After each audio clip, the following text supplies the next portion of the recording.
Just 6 months after he was elected, George Bush had to abandon his "no new taxes" pledge in an attempt to reduce the massive federal deficit. The tax increase helped slow down an economy already showing signs of weakness. Businesses tried to cut costs by using fewer people to accomplish the same amount of work. Downsizing became a catchphrase for corporate layoffs. Another of Bush's priorities was to create an agreement ensuring free trade in North America. He pushed for the North American Free Trade Act, or NAFTA, an agreement with Mexico and Canada that would gradually do away with tariffs and other trade barriers among the three countries. Many economists believed that increasing trade with Mexico and Canada would create jobs and lower tariff barriers to American goods, while critics feared that it would lead to a loss of U.S. jobs.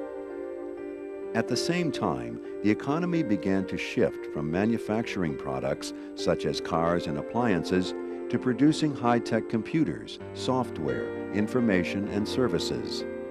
Along with the emergence of the Internet, these trends would revolutionize American education and business. Nevertheless, the economy remained sluggish. So, in 1992, Bush offered an economic revival plan. But when Congress attached an amendment raising taxes on the wealthy, Bush vetoed the bill.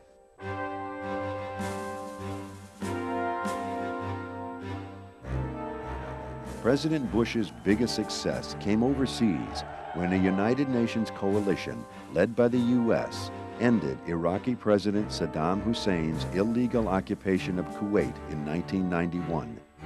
Kuwait, an oil-rich conservative Persian Gulf nation, had been attacked and occupied by Iraq in a dispute over oil rights. Seeing the invasion as a threat to the world's supply of oil, President Bush organized a large coalition of nations to oppose the invasion. When Saddam refused to leave Kuwait, the UN forces, including 500,000 U.S. military personnel, attacked Iraq. The Gulf War began with a month-long bombing campaign, followed by a 100-hour ground war that drove Iraqi troops out of Kuwait.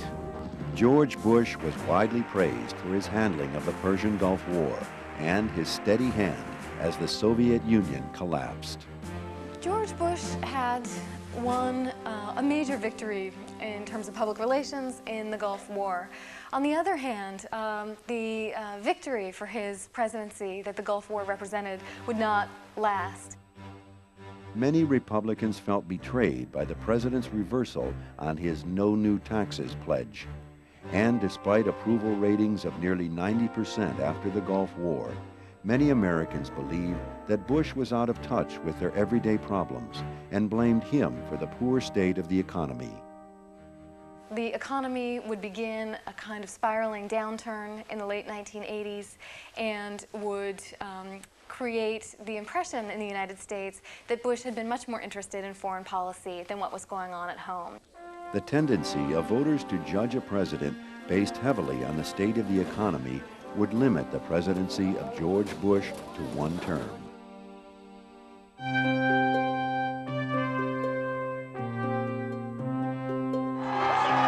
Former Arkansas Governor Bill Clinton's promise to revive the economy and to make the country work again won him the 1992 election with less than 50% of the vote. Clinton was helped by the presence of a popular third-party candidate, Ross Perot, a self-made Texas millionaire who won more than 20 million votes with a promise to balance the federal budget and end the massive federal deficit. Many believe Perot's strong showing cost Bush the election. Clinton was a self-proclaimed New Democrat. While he supported traditional Democratic ideas like government stimulation of the economy and big programs like national health care, he also favored some of the more traditional Republican views on issues of law and order, individual initiative, and welfare reform. He decided that a strategy was necessary if the Democratic Party was to remain a majority party. And so he engaged in a process of splitting the differences between Democratic positions and Republican positions.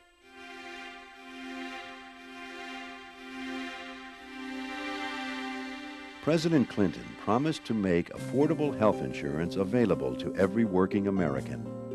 One of his first acts as president was to appoint his wife, Hillary Rodham Clinton, as head of his task force on health care reform. The program Mrs. Clinton presented would have been one of the largest government social programs since Social Security. Republicans objected, saying that big government wasn't the solution to the health care crisis. Many worried that national health insurance would deny Americans the right to pick their own doctor. As a result, the president's health care bill suffered a humiliating defeat.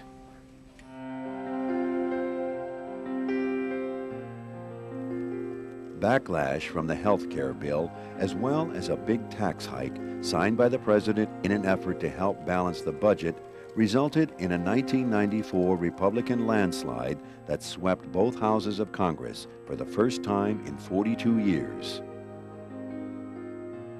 Conservative Republicans, led by Georgia Congressman Newt Gingrich, attacked Clinton's policies by drafting what they called a contract with America, promising to revive the kind of government President Reagan had championed.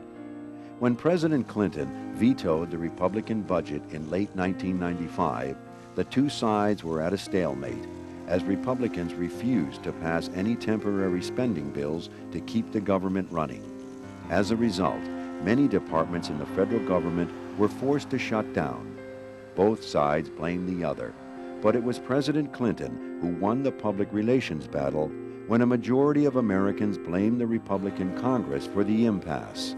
This marked a bitter defeat for the Republicans' contract with America.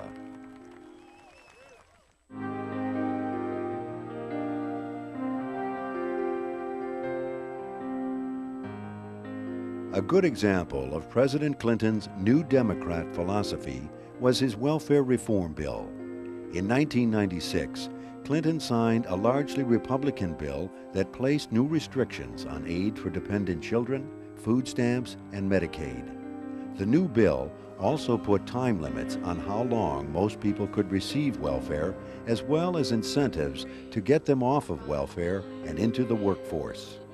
Today, President Clinton is signing the Dole welfare bill. I'm glad he finally got around it. He vetoed it twice.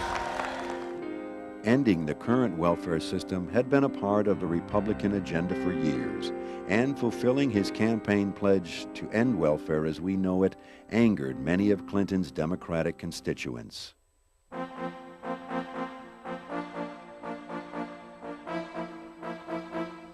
After the '92 election, the U.S. economy began to turn around, and before the decade was over, the nation was in the midst of the longest economic expansion in American history. Many people also credited the work of Alan Greenspan, head of the Federal Reserve, who, through his skillful control of interest rates, kept inflation low while allowing the economy to continue to grow. In addition, American businesses invested heavily in new plants and equipment, which paid off in increased productivity. And for a while, the booming industry that grew up around the internet also helped the economy by providing new jobs and increased tax revenues. The favorable economic climate convinced more Americans than ever to own stocks, which, combined with the robust economy, produced an unprecedented boom in stock prices, particularly among the so-called dot-com companies.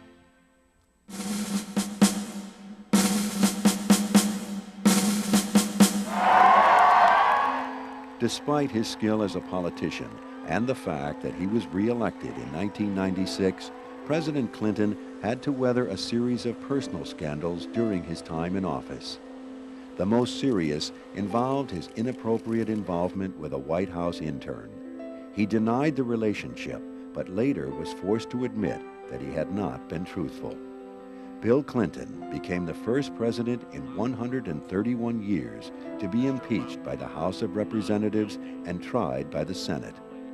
Ironically, Clinton's job approval ratings were higher than ever during the impeachment process. Public trust in Clinton himself, however, as well as in the presidential office in general, dropped dramatically. Nevertheless, the Senate acquitted Clinton on February 12, 1999, and he completed his second term. President Clinton presided over the strongest U.S. economy in 30 years. The combination of the two tax hikes by Presidents Bush and Clinton and a booming economy combined to produce 4 budget surpluses in a row, as well as a dramatic reduction in the federal deficit. But the economy took a downturn at the end of Clinton's presidency when the dot-com bubble burst and technology stocks tumbled from their high prices. In addition, President Clinton also changed the tone of the Democratic Party, creating a coalition of new Democrats that kept traditional Democratic commitments to social welfare while adopting more conservative fiscal measures.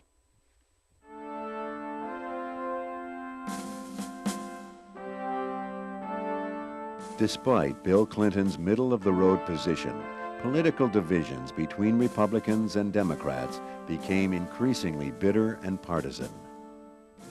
The presidential election of 2000 would prove to be a fitting symbol of the growing partisanship in the final 20 years of the 20th century.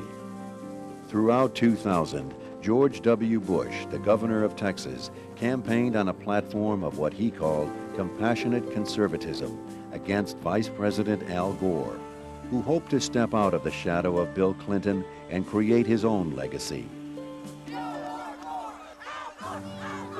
But after one of the closest presidential elections ever, no official winner had been declared.